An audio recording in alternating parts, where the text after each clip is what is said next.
Hello ನಮಸ್ಕಾರ. ನಾನು ಕೊಪ್ಪಳಿಂದ Sharanappa ಚಲಪ್ಪ. News 18ಗೆ ಸ್ವಾಗತ. ನ್ಯೂಸ್ 18 ಸಬ್ಸ್ಕ್ರೈಬ್ ಆಗಿ ನ್ಯೂಸ್ 18 ಸಾಮಾಜಿಕ ಜಾಲತಾಣ ಫಾಲೋ ಮಾಡಿ. ಕೊಪ್ಪಳ ತಾಲೂಕಿನಲ್ಲಿ ಅತ್ಯಧಿಕ ಉಕ್ಕು ಕಾರ್ಖಾನೆಗಳಿದ್ದು ಈ ಉಕ್ಕು ಕಾರ್ಖಾನೆಗಳಿಂದ ಪರಿಸರ ಹಾನಿಯಾಗಿದೆ. ಅದರಲ್ಲೂ ಕೊಪ್ಪಳ ತಾಲೂಕಿನ ಬಗನಾಳ ಗ್ರಾಮ. ಈ ಗ್ರಾಮದ ಸುತ್ತಲೂ ಸುಮಾರು 10ಕ್ಕೂ ಹೆಚ್ಚು ಸ್ಪಾಂಜ್ ಐರನ್ ಕಾರ್ಖಾನೆಗಳಿದ್ದು ಇವುಗಳ ಬಂದಿರುವಂಥ ಧೂಳು ಮತ್ತು ಪರಿಸರ ನಾಶದಿಂದ ಇಲ್ಲಿ ಜನಜೀವನ ಅಸ್ತವ್ಯಸ್ತಗೊಂಡಿದೆ. ಜೊತೆಗೆ ಸಾಕಷ್ಟು ಪ್ರಮಾಣದಲ್ಲಿ ಸಮಸ್ಯೆಯನ್ನು ಎದುರಿಸ್ತಾ ಇದ್ದೇವೆ ಅನ್ನೋದು ಆ ಗ್ರಾಮಸ್ಥರ ಒಂದು ವಾದವಾಗಿದೆ. ಆ ಕಾರಣಕ್ಕಾಗಿ ಈ ಕಾರ್ಖಾನೆಗಳನ್ನು ಬಂದ್ ಮಾಡಿರಿ ಅನ್ನುವಂಥ ಹೋರಾಟವೂ ಸಹ ಅಲ್ಲಿ ಆರಂಭವಾಗಿದೆ. ಈ ಮಧ್ಯೆ ಏನು ಕೊಪ್ಪಳದ ಶಾಸಕರಾಗಿರುವಂಥ ರಾಘವೇಂದ್ರ ಹಿಟ್ನಾಳರು ಈ ಕುರಿತು ಈಗ ಕಳೆದ 5 ದಿನಗಳ ಹಿಂದೆ ಗ್ರಾಮದಲ್ಲಿ ಒಂದು ಅಭಿವೃದ್ಧಿ ಕಾರ್ಯ ಯೋಜನೆ ಚಾಲನೆ ನೀಡಲು ಹೋದಾಗ ಅಲ್ಲಿಯ ಗ್ರಾಮಸ್ಥರು ಅವರನ್ನು ತಡೆದು ನಮ್ಮ ಗ್ರಾಮದಲ್ಲಿರುವ ಸಮಸ್ಯೆಯನ್ನು ಬಗೆಹರಿಸಿ ಮತ್ತು ಧೂಳನ್ನು ನೋಡಿ ಇಲ್ಲೇ ಏನು ಆರೋಗ್ಯ ಸಮಸ್ಯೆ ಅದನ್ನು ನೀವು ಪರಿಶೀಲನೆ ಮಾಡಿರಿ ಅನ್ನೋಂಥ ಒತ್ತಾಯ ಮಾಡಿದ್ರು. ಆದರೆ ಯಾವ ಕಾರಣಕ್ಕಾಗಿಯೂ ಆವತ್ತು ಶಾಸಕ ರಾಘವೇಂದ್ರ ಹಿಟ್ನಾಳವರು ಅವರ ಮನವಿಗೆ ಸ್ಪಂದಿಸಿದೆ. ಹಾಗೆ ಹೋಗಿದ್ದರಿಂದ ಆ ಗ್ರಾಮಸ್ಥರು ಅವತ್ತು ಅವರ ವಿರುದ್ಧ ದೊಡ್ಡ ಮಟ್ಟದಲ್ಲಿ ಧಿಕ್ಕಾರಗಳನ್ನು ಕೂಡಿ ಮತ್ತು ಆಕ್ರೋಶವನ್ನು ವ್ಯಕ್ತಪಡಿಸಿದರು. ಈ ಘಟನೆಯ ನಂತರ ಸಾಕಷ್ಟು ಪ್ರಮಾಣದಲ್ಲಿ ಶಾಸಕರ ನಡೆಯ ಬಗ್ಗೆ ವಿರೋಧ ವ್ಯಕ್ತ ಆಯಿತು.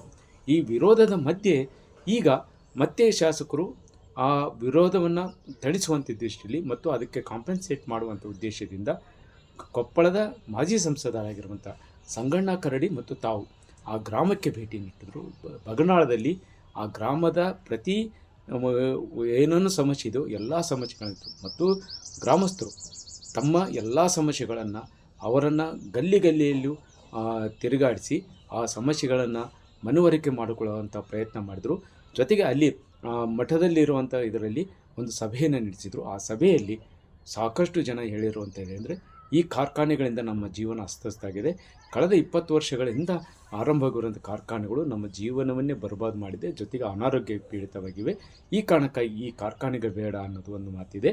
ಜೊತೆಗೆ ಇಲ್ಲಿ ಏನು ಕಾರ್ಖಾನೆಗಳಿಂದ ಬರ್ತಾ ಇರುವಂಥ ಧೂಳನ್ನು ನಿಯಂತ್ರಿಸಲು ಈ ಕಾರ್ಖಾನೆಗಳು ಕಾಳಜಿ ವಹಿಸ್ತಾ ಇಲ್ಲ ಅನ್ನುವಂಥ ಆರೋಪವನ್ನು ಮಾಡಿದರು.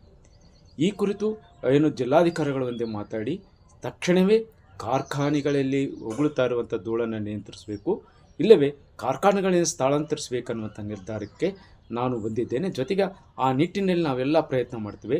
ಸಾಧ್ಯವಾದಷ್ಟು ಬೇಗನೆ ಈ ಕಾರ್ಖಾನೆಗಳಿಂದ ಏನು ಆಗ್ತಾ ಇರುವಂಥ ಧೂಳಿನ ಸಮಸ್ಯೆ ಬಗೆಹರಿಲೇಬೇಕು. ಒಂದೇಳೆ ಬಗೆಹರಿದಲ್ಲಿ ಅವರು ಕಾರ್ಖಾನೆಗಳು ನಿರ್ಲಕ್ಷ್ಯ ವಹಿಸಿದರೆ ಅವರ ಮೇಲೆ ಕ್ರಮ ಕೈಗೊಳ್ತೀವಿ. ಜೊತೆಗೆ ಆ ಕಾರ್ಖಾನೆಗಳೇ ಮುಚ್ಕೊಂಡು ಹೋಗಲಿ ಅನ್ನುವಂಥ ಆ ತೀರ್ಮಾನವನ್ನು ಗ್ರಾಮಸ್ಥರೊಂದಿಗೆ ನೀಡಿದ್ದು ಗ್ರಾಮಸ್ಥರಲ್ಲಿ ಒಂದಿಷ್ಟು ಆಶಾಭಾವನೆ ಮೂಡಿವೆ.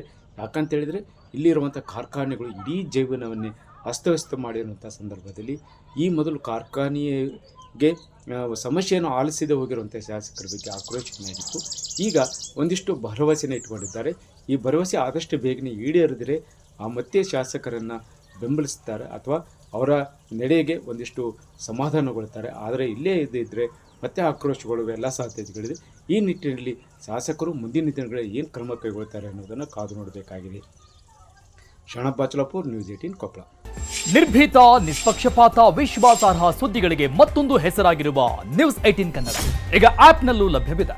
ದಯವಿಟ್ಟು ಇಲ್ಲಿರುವ QR ಕೋಡ್ ಸ್ಕ್ಯಾನ್ ಮಾಡಿಕೊಂಡು ಆಪ್ ಡೌನ್ಲೋಡ್ ಮಾಡೋದನ್ನ ಮರಿಬೇಡಿ. ನಿಮ್ಮ ಬೆಂಬಲ ಹೀಗೆ ಸದಾ ನಮ್ಮೊಂದಿಗಿರಲಿ. ಧನ್ಯವಾದ.